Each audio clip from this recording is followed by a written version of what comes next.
An 8-year-old troublemaker must protect his home from a pair of burglars when he's accidentally left home alone by his family during Christmas vacation. This is the film that made every kid want to fight crime with booby traps and BB guns. On this episode of Still Holds Up, we're talking about Home Alone. Let's get into it.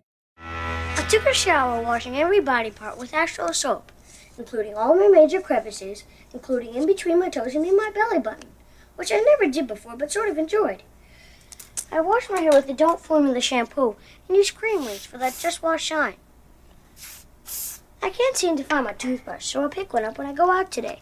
Other than that, I'm in good shape.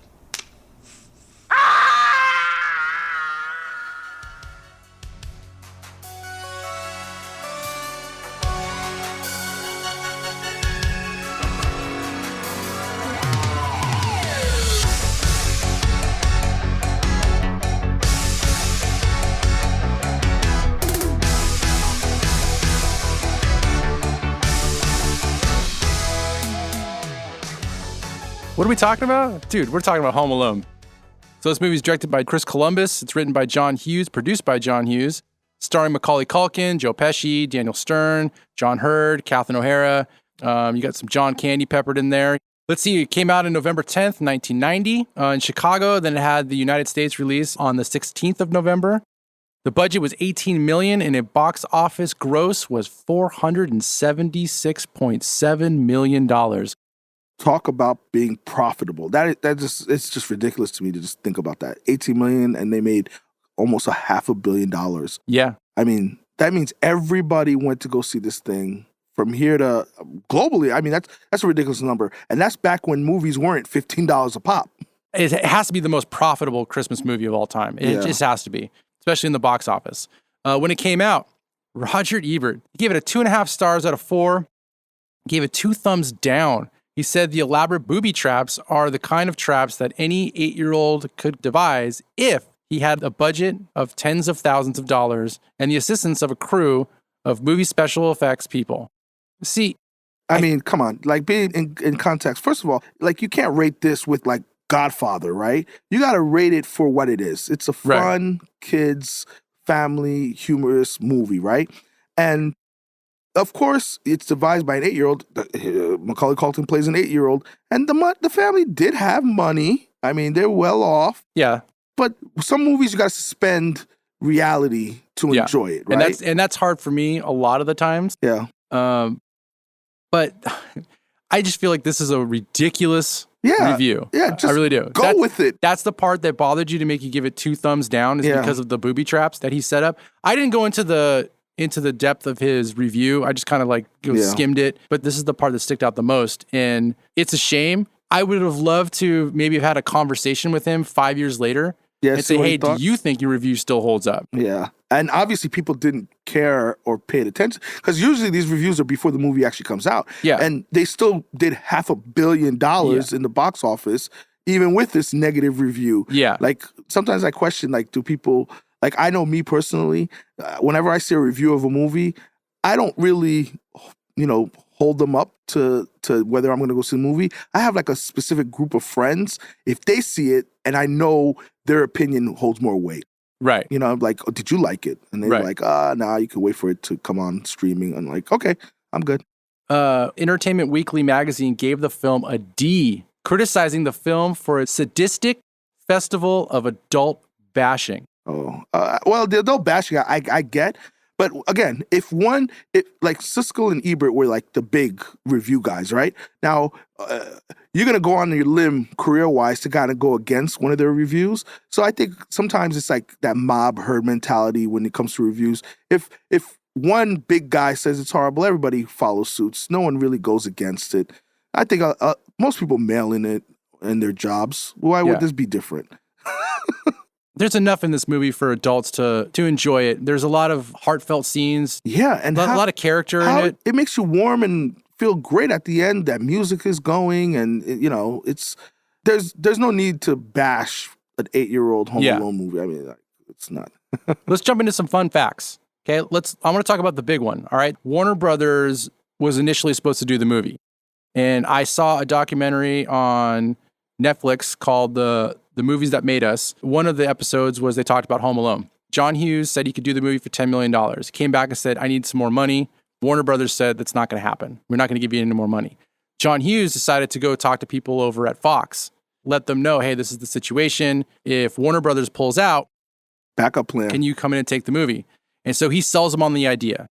It's funny because there's a scene where somebody from Warner Brothers goes to the school where they're filming this at. The McAllister house is actually built in a gymnasium. But anyway, so the Warner Brothers exec is walking through telling everybody, hey, cut production, stop your work. The movie's done. We're not making it anymore. And then while he's walking, somebody from Fox is walking behind him saying, no. We're taking over the movie. Don't worry about it. So he would go into one room, tell everybody that they're fired, and then the person would follow him and say, no, you're hired. You're still hired. You're still working here. And man, bummer on Warner Brothers, but Fox was smart. Fox made a killing on this as far as money wise, and I guarantee you, it must have cost a couple people their jobs over at Warner Brothers. Oh, for sure. This is a classic penny wise, dollar foolish, right? Right. Because I think John Hughes wanted an extra $1.2 million from Warner Brothers, and they basically turned down $1 million and lost out on basically about $450 million in profit. Right. It's ridiculous. I mean, that's a lot of fires right there. For sure. Yeah, for sure. All right, let's move into casting here. So Hughes suggested that Columbus take Macaulay Culkin to play Kevin. Hughes felt that he did such a good job at Uncle Buck that Macaulay Culkin would be perfect to play the lead role for Kevin. Columbus wanted to do his own search. He asked John Mulaney to audition after he saw him in a sketch comedy group for kids. He liked him, but overall, he decided to give Macaulay Culkin a tryout. And then once he saw Macaulay Culkin, he agreed with Hughes. All right, so here's another one. After Robert De Niro and John Lovitz turned down the role of Harry, Joe Pesci accepted it. And it's funny how Joe Pesci was third choice. That's crazy. I can see John Lovitz. Yeah, I can see John Lovitz. I don't know. Sometimes when actor nails a role, it's hard for me to envision anybody else doing it. Right. You know, so I love Robert De Niro, but it's Joe Pesci's role.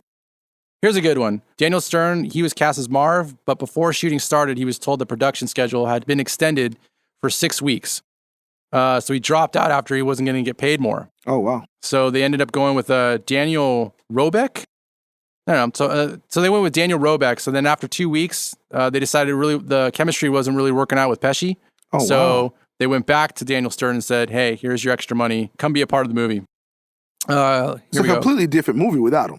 Daniel Stern and Joe Pesci, they're so good in this movie. They're the great duo of doofus villains. The role of Uncle Frank was written for Kelsey Grammer, but was given to Gary Bamman. Grammer was unavailable.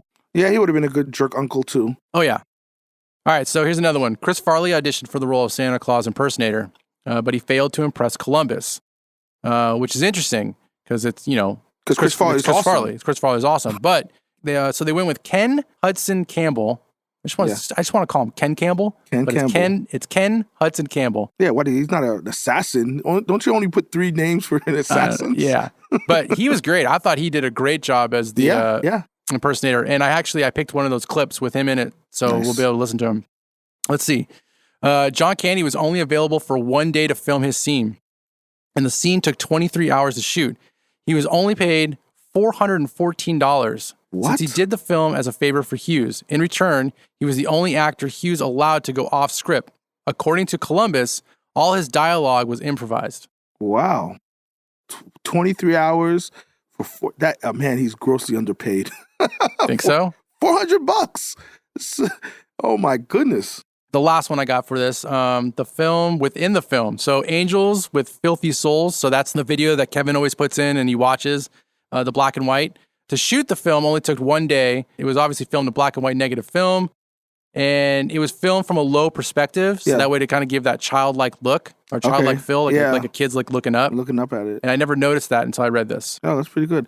I like when shows and movies do like fake movies within their universe. Right. Seinfeld was great for this. I mean, Seinfeld has a list of prognosis negative and channel. They have all these great movies that they kind of play, but they're not real. Right. But they're real in that show's universe. Yeah. Great. All right, let's talk about the music really fast. Director Chris Columbus originally had Bruce Broughton. He was billed to score the film.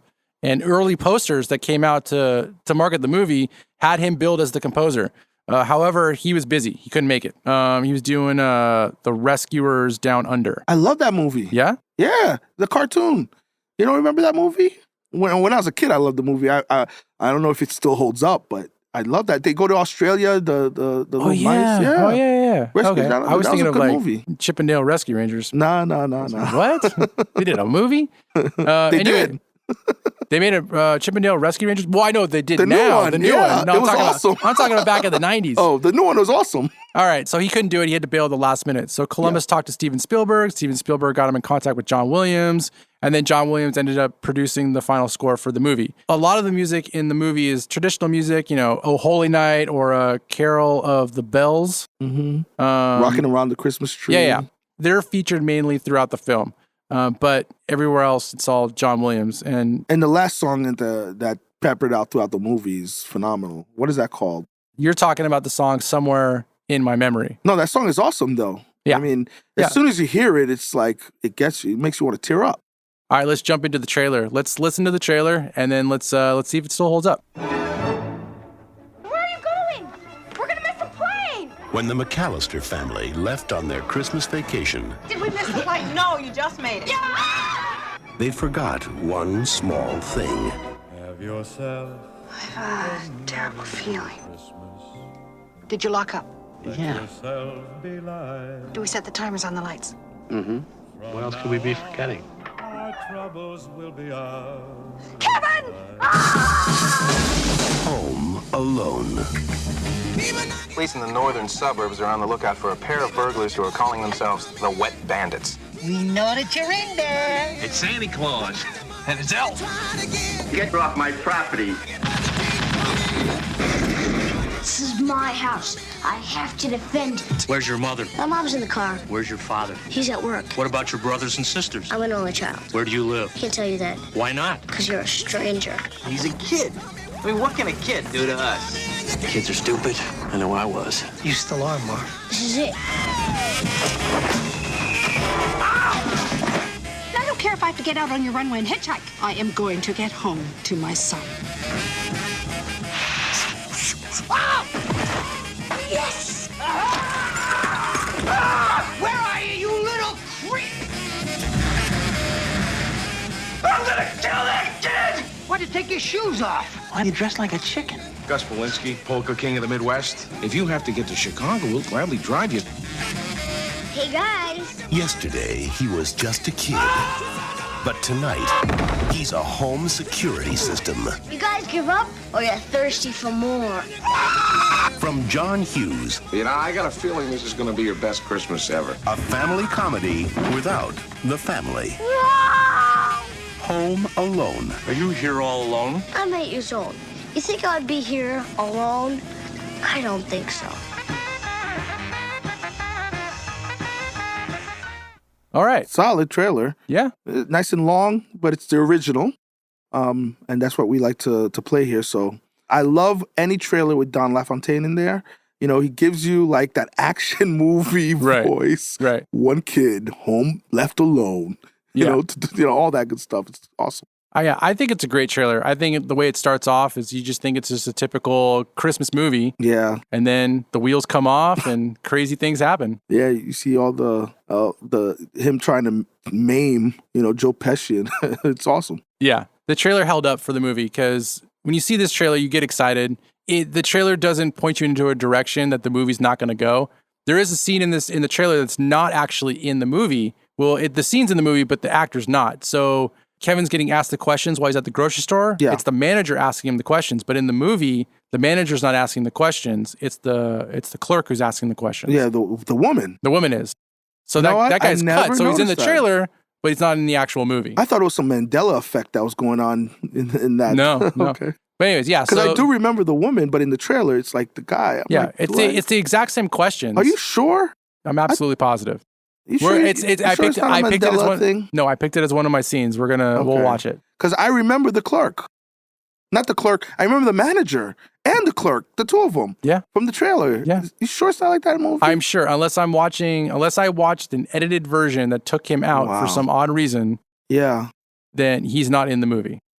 That is so nuts. I'm remembering it's one of my picks. We'll go over it in a second. Cool. So yeah, I think the trailer holds up. It shows you a kid having a good time while protecting his home from burglars. Does a great job.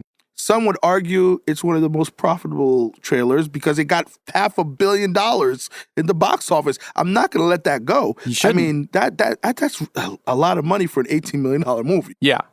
No, you shouldn't let that go. Definitely. Keep pointing that out throughout the entire podcast. I'm sure everyone who's listening is going to love it. All right, let's go over our scenes. So the first scene I picked, this is the scene where you get the understanding of who Kevin is. And it's interesting because watching this scene, now being older, Kevin's a little punk. Oh, yeah. And I don't realize that when I'm a kid. I think he's, there's some things that actually happen where it's kind of like, oh, that sucks for him. But the way he handles it, it's not the right move. And the way he talks to his mom in this scene, really, to the attic, right? It pisses me off because in my house, that happens. I wouldn't say that happens all the time, but when my kid talks to my wife that way, I kind of sometimes feel like I got to come in and go, hey, what are you doing? Even though my wife doesn't want me to do that. But seeing this, it just upsets me. And it's because I'm older now. Yeah, and the look the mom has on her face, it's like, it almost breaks your heart. She doesn't even have that look yet because at the beginning of the scene, he calls her a dummy and she just like blows it off. It's not, it doesn't even affect him yet. After when she says the whole line about, we'll hear it,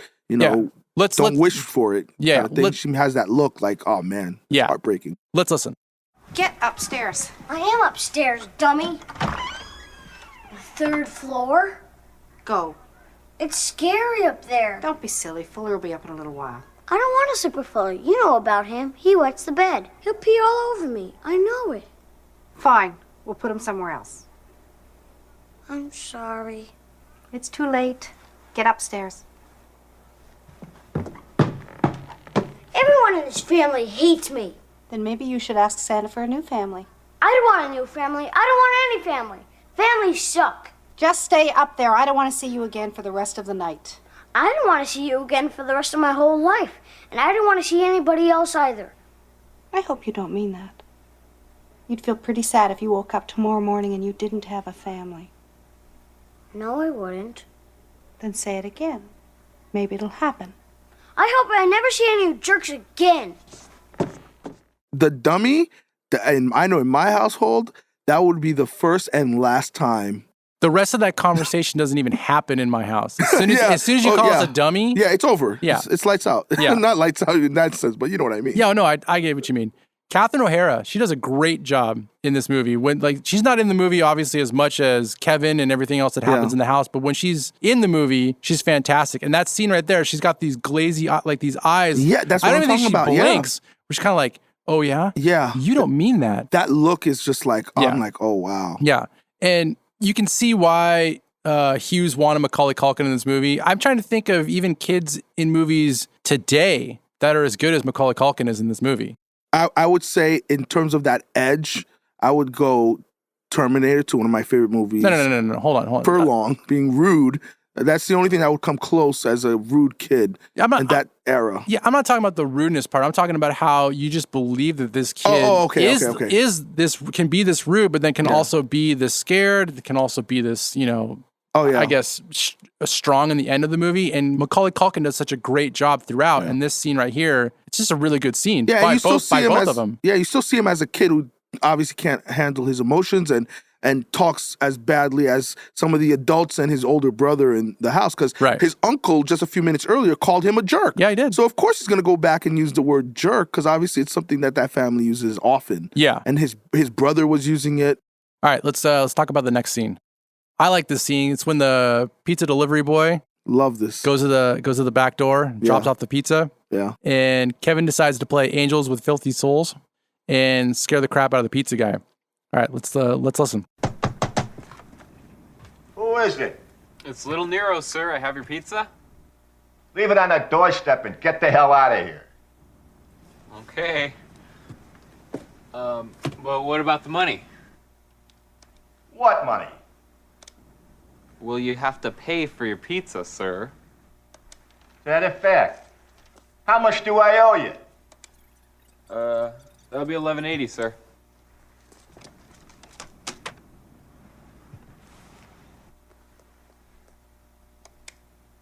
Keep the change, you filthy animal.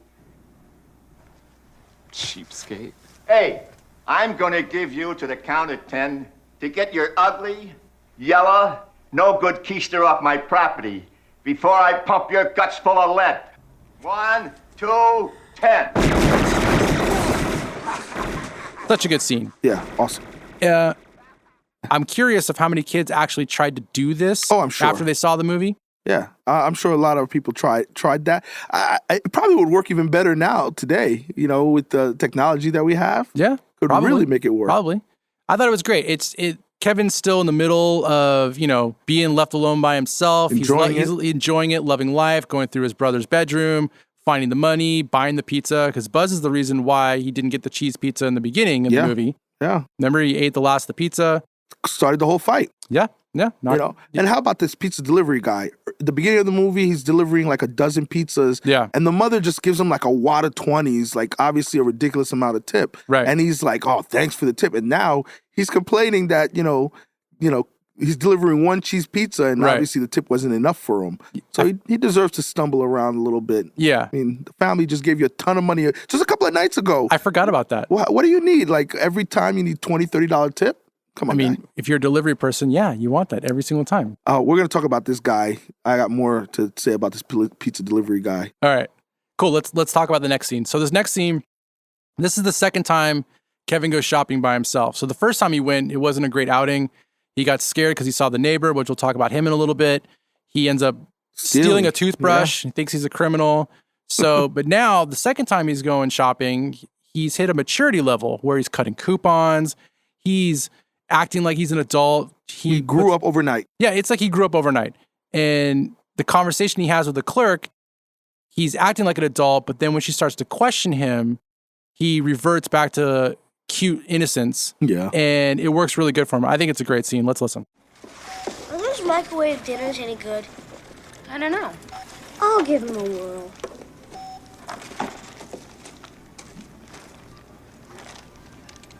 For the kids. Hold on, I got a coupon for that. It was in the paper this morning.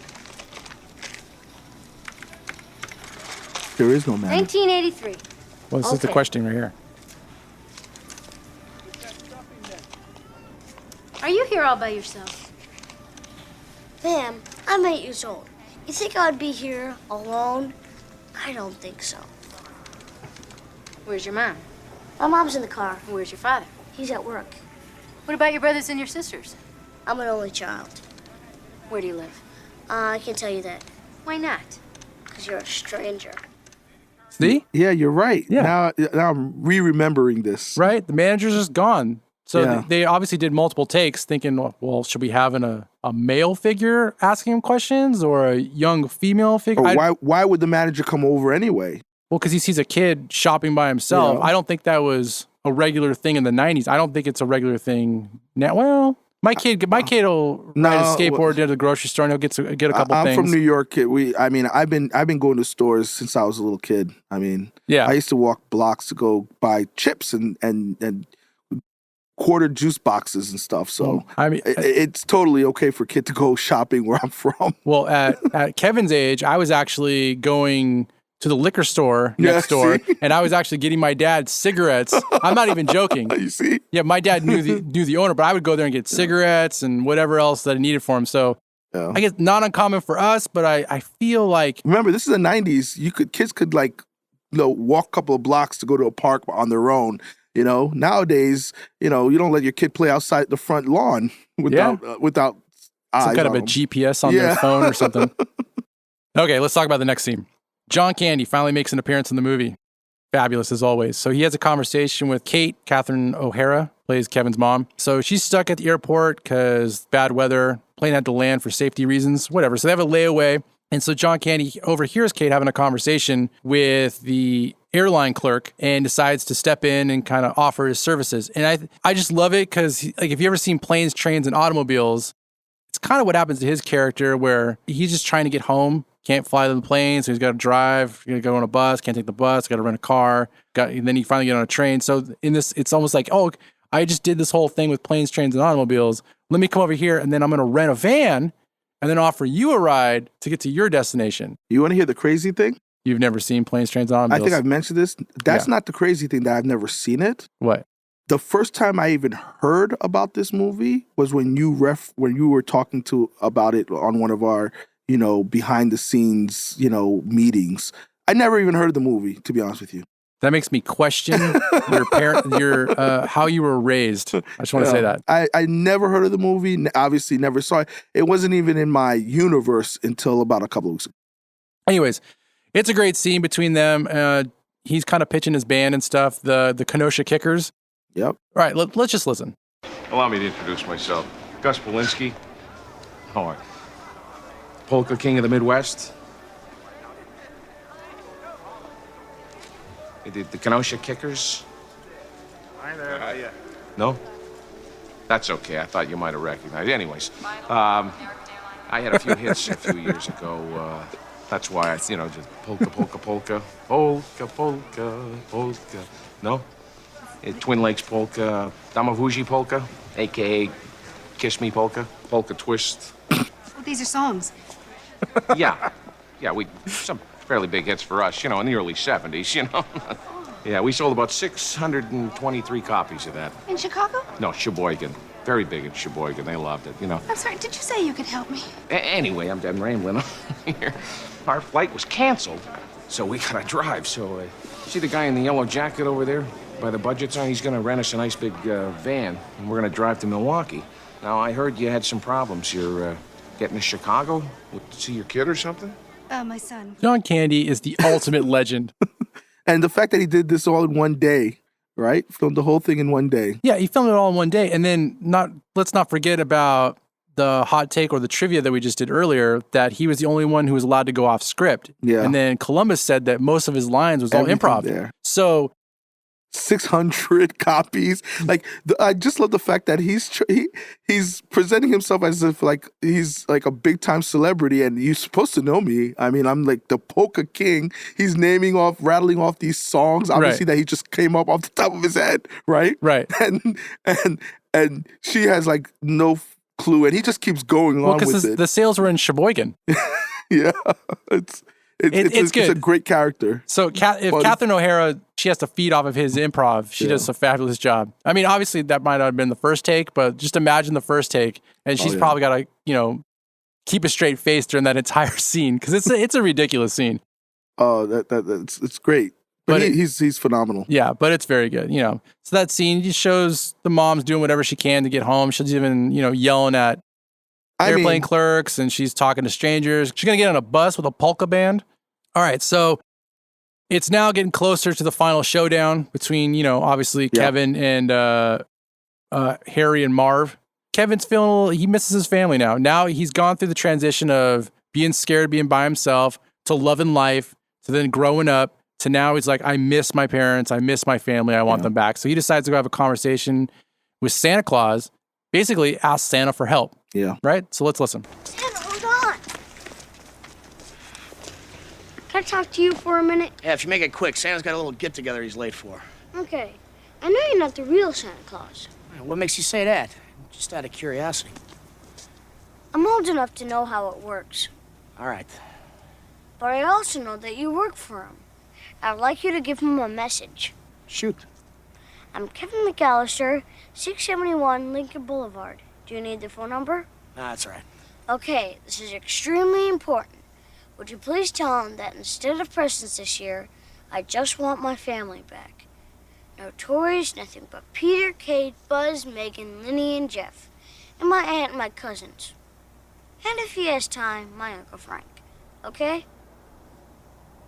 Okay. See what I can do. Thanks. I love that scene. I know I keep saying that because we always pick the scenes that we love, but I love that scene. I also think that Ken Hudson Campbell did a fabulous job. It would have been great to see what Chris Farley would have done there. Yeah. But not one time when I saw this movie did I ever think someone else could have done a better Santa. He does a great job. Just kind of like, oh yeah, whatever. I gotta get going. I gotta get together. I gotta get to. No, it's definitely that arc. All Christmas movies, we talked about it with Elf. Right. That reconciliation. He's starting to get over that hump. Yeah. Where he does realize even the jerk uncle he misses his family, and who better than to provide? And this is big for an 8-year-old to say, like, I'm going to sacrifice. I don't want toys. Right. I don't want anything. I just want my family back. It's a big step. Yeah. In growing up. Yeah. And this scene kind of sets up the next scene that we're going to talk about, because now Kevin he's found himself in church. And now him and the neighbor finally get to talk. And so Kevin's been scared of the neighbor, what's his name? Mr. Marley, the entire movie, because Buzz tells him a story in the beginning of the movie. And this is a neighbor. He killed his family. But he killed his family. With a shovel. Right. And so you think maybe if he didn't have this reputation of killing his family, that maybe Kate, Kevin's mom, might have his number in her Rolodex and would call him. Exactly. And he could go over and kind of save neighbor, right? Because he's walking around shoving, throwing out salt, making sure people don't slip, shoveling snow. Like, by the way, my 8-year-old's at home by himself. So clearly he's around. So anyway, so Kevin gets to have this conversation with him finally and realize that he's not a bad guy, but then also gets to give him some advice on kind of maybe a little bit what Kevin's going through. Kind of like it kind of mirrors the conversation that he had with his mom on the staircase going up in the beginning of the movie, on the staircase going up to the attic, how he hates his family. Oh, you're going to regret it if you don't have a family, blah, blah, blah, whatever. So now it's almost like he can see himself in the future. This is my take on it. I don't know if you ever saw it like this, where, if you treat your family like this, you're not going to have a family to kind of be with. And so you're going to be a miserable dude walking around, shoveling snow and dropping salt and people making rumors about you. I don't know. He was the guardian angel that Kevin needed. Definitely. Yeah. All right. Let's take a listen. Oh, yeah. No offense, but aren't you a little old to be afraid? You can be a little old for a lot of things. You're never too old to be afraid. That's true. I've always been afraid of our basement. It's dark, there's weird stuff down there, and it smells funny, that sort of thing. It's bothered me for years. The basements are like that. Then I made myself go down there to do some laundry, and I found out it's not so bad. All this time I've been worrying about it, but if you turn on the lights, it's no big deal. What's your point? My point is, you should call your son. What if he won't talk to me? At least you'll know. Then you could stop worrying about it, and you won't have to be afraid anymore. I don't care how mad I was, I'd talk to my dad, especially around the holidays. I don't know. Just give it a shot, for your granddaughter anyway. I'm sure she misses you, and the presents. That's good. You know what? I want to amend what I said before. They're both the guardian angel they both needed. I mean, they obviously during the holidays, family is what's most important, right? Right. And Kevin needed to help him understand that, and because Kevin just went through it, and now he understands how important his family is. Yeah. So the two characters definitely needed each other. Yeah, it's great. Great scene. It's definitely a great scene. And then Roberts Blossom, he's the one who played Mr. Marley. Great job. There's more to that scene that we don't listen to. He tells Kevin that he got in a fight with his son, so they don't talk anymore. And his son had a kid, his granddaughter. The only reason why he's actually in church right there is so he can see his daughter singing in the choir. Yeah. That all leads up to the scene we just listened to. I think it's a powerful scene. It shows the growth that Kevin's gone through throughout the entire movie. Yeah, that he's giving profound advice, at 8 years old to somebody, obviously a senior. Right. So. God, 2 thumbs down. I don't get it. I don't get it. It's such a good movie. All right. I think this is the last scene we're going to talk about. This one's your scene. What do you got? So after this ridiculous adult play date, whatever babysitting you want to call it, that's going on with Kevin and the wet bandits. Oh yeah. Right. That should have ended in like 30 seconds or not ended at all. Yeah. Or start at all. They finally catch him. By actually using their brains for the first time. Right. And it's a great scene because they're basically threatening him to do everything that he did to them, to him, and obviously the old man comes and saves the day. Yeah. All right. Let's listen. Hiya, pal. We outsmarted you this time. Get over here.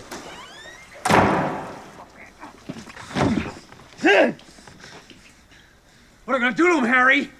Do exactly what he did to us. And I'll burn his head with a blowtorch. You can smash his face with an iron. I can slap him right in the face with a paint can, maybe. Or shove a nail through his foot.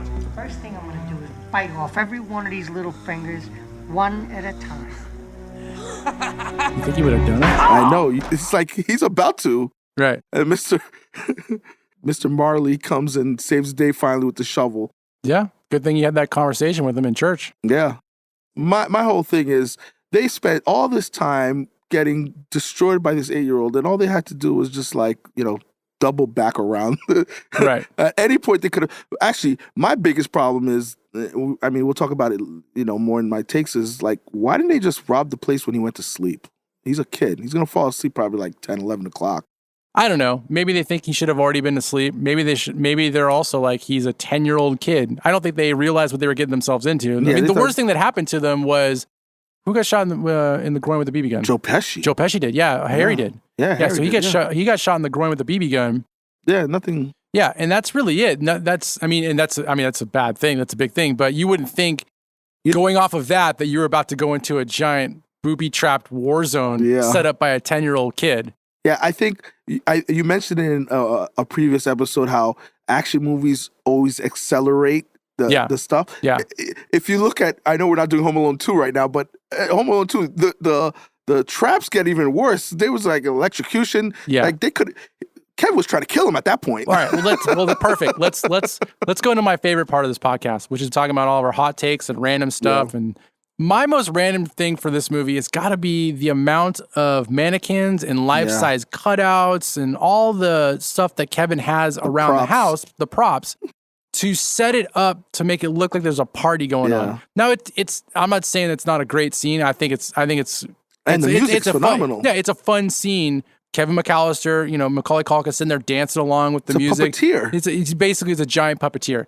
It's a great scene, but still at the same time, completely random for sure that they had all that stuff. Me, I don't have like a random thought or a random scene to say, but I have these random thoughts when I'm watching these movies sometimes. Yeah, me too. So, we talked about spin-offs, in previous meetings.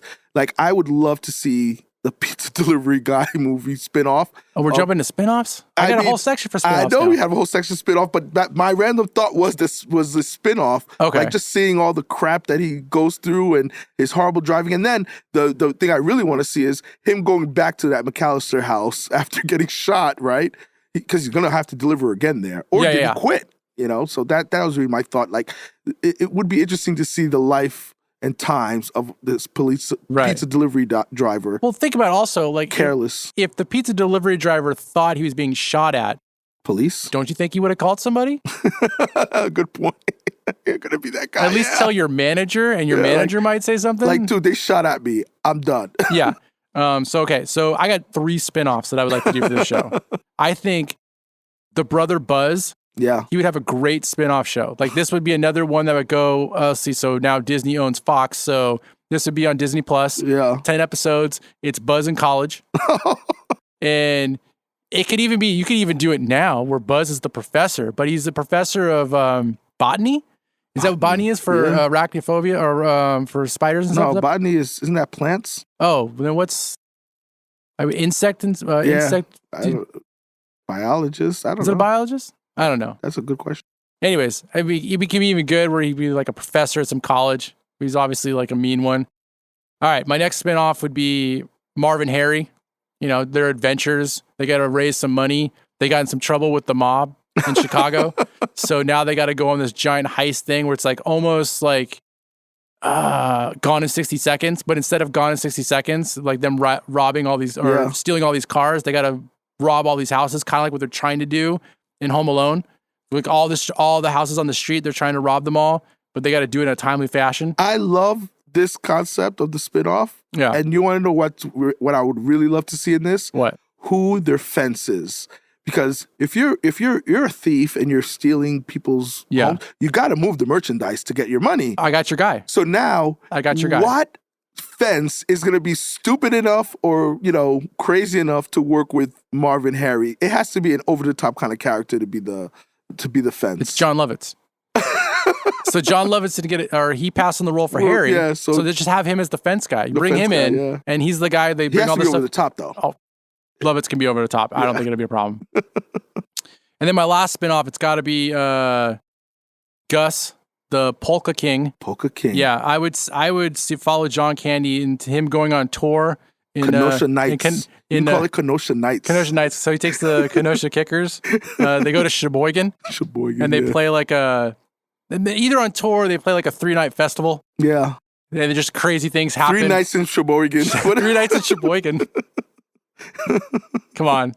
That one would go into theaters. I would say that one would definitely go into theaters. Yeah. I would say The Adventures of Buzz Buzz is going to Disney Plus. That's Disney Plus direct. Yeah. But Marv and Harry. The pizza delivery is a short. Yeah, so they got to be a different bandit because the first movie they're the wet bandits. The second movie they're the sticky bandits. The sticky bandits. So the third movie they got to be called something else bandits. Yeah, he'll come up with some nonsense. All right, hot takes. So I have a ton. First of all, that heist was more like a babysitting play date. They're having fun with an 8-year-old. Like you said, no one's really getting extremely hurt. A couple of feathers in your face from a fan. I mean, come on. It's like just more fun than anything. And then my biggest problem is the parents. I mean, they're probably one of the worst neighbors possible because obviously nobody, they can't even contact any neighbor because they obviously don't know any neighbors. Well, that was kind of my most randomest thing. It's not like they can't, all the neighbors on their street, they're on vacation. The street. Yeah. On the street or on vacation. Yeah. But it's like they don't have any other friends that don't live on the street. Yeah. What about the community? What about one of you has to have a job, a coworker, maybe a relative that lives a couple cities away. A priest, somebody, pastor. I know. I understand you called the cops. The cops showed up, thought it was a prank call. Yeah. You have to know somebody else in this world that's closer to you. Yeah. That's not in Paris. That's at least in the United States that could get there before you do. Exactly. That's insane that they don't know anybody else. Yeah. All right. So here's I got 2 hot takes. So my first hot take is, I kind of went over this a little bit. Kevin's more of a punk than I remember him to be. Yeah. The way he talks, the way he acts in certain situations in the beginning of the movie. Obviously, he kind of rectifies that throughout the movie, but that was kind of, I didn't realize that when I was a kid. My other thing is... Because you have kids now. Yeah, because I have kids now. My other thing, and I totally disagree with you, Marv and Harry should be dead. Like, they should have died. First of all, they either should have died or said, screw it, and left. When the buckets fly down from the banister, those are paint buckets. Those are full paint buckets. You ever lived over a paint bucket? Yeah. Okay, so swinging down from the banister, hits them in the face, and they fly off. It's not they're at the bottom. They're halfway up the steps. Okay. That's knocking somebody out. That's a or concussion killing to them. me. I'm giving that a grade brutal. 2. That's a concussion. They should have died in this movie, really fast. So I actually think at some point Kevin decides either he doesn't know what these booby traps can do, or he is basically saying, fuck it, let's just kill him. I'm trying to end these guys' life. So either way, they should have died.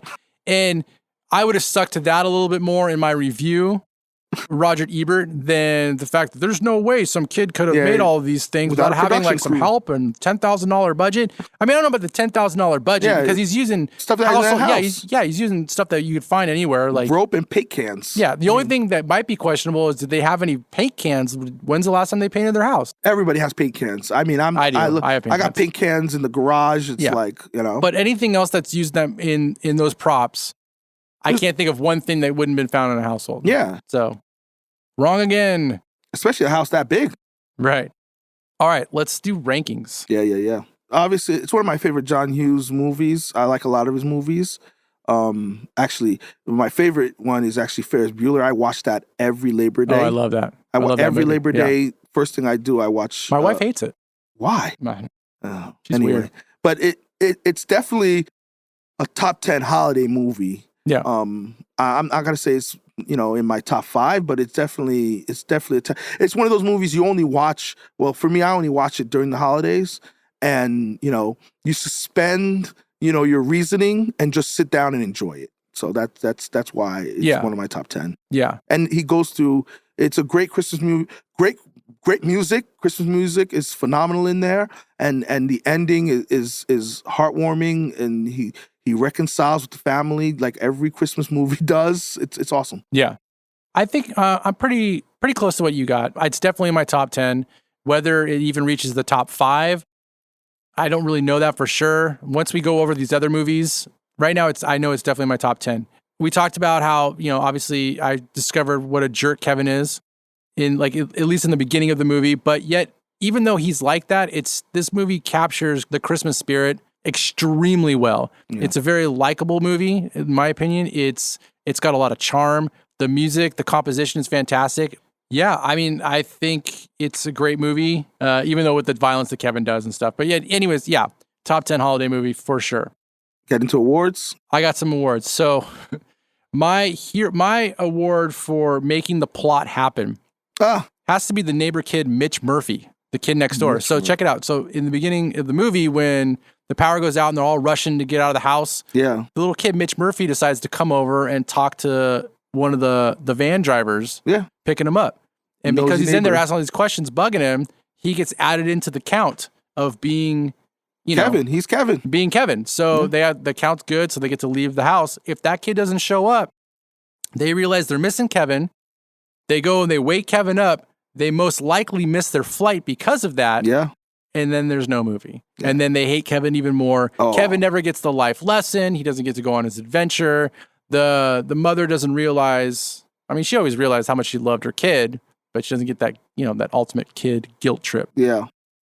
No, that's a great reward. That's my award. I mean, I don't really have anybody outside of, I don't want to call the parents horrible parents, but it's more, I'm going to go with the dad being kind of an aloof. Because he threw the ticket away? he's like, especially in the beginning, he's there, going with the flow kind of thing. That's what dads do. I try to go with the flow as much as possible, but when your kid doesn't listen to you after the third time, and then all of a sudden you have to yell at them to get their attention, and then they're like, why are you always yelling at me? Because obviously you didn't hear me the first 3 times. Yeah. So, but his kids, they're just going with the flow with him. It's just really Kevin, I guess. Well, even Buzz, when Buzz is around the parents, he acts all polite and stuff, but...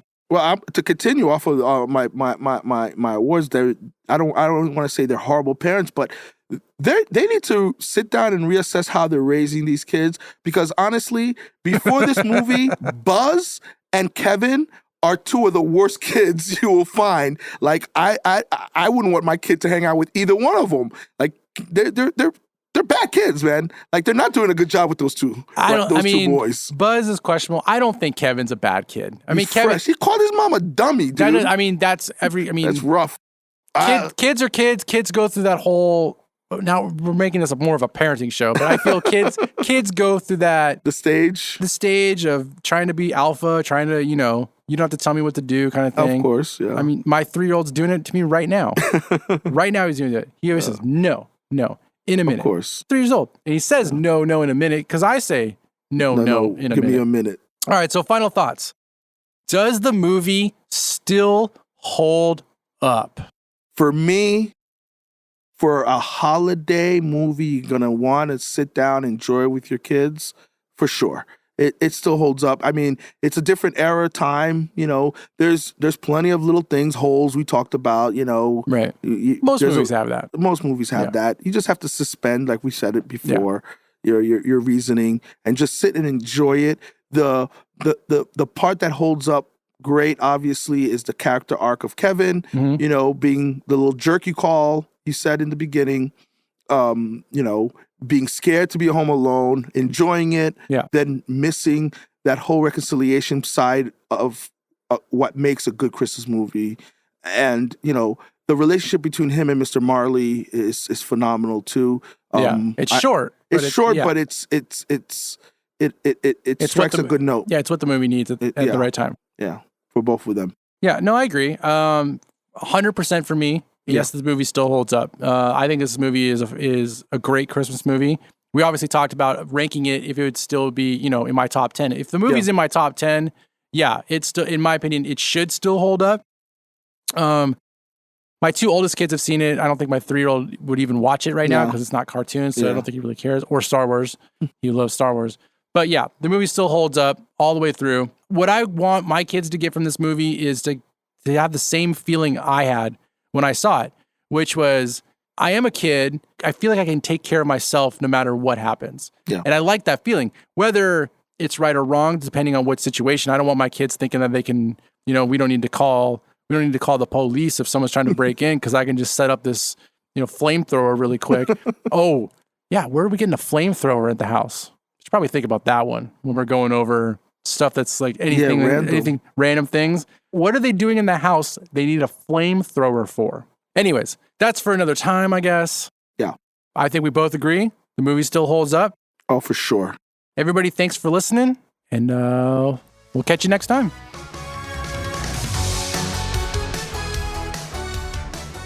Thanks for listening to this episode of Still Holds Up, a Rot Your Brain podcast. Subscribe to the Still Holds Up podcast feed at rotyourbrainmedia.com/stillholdsup.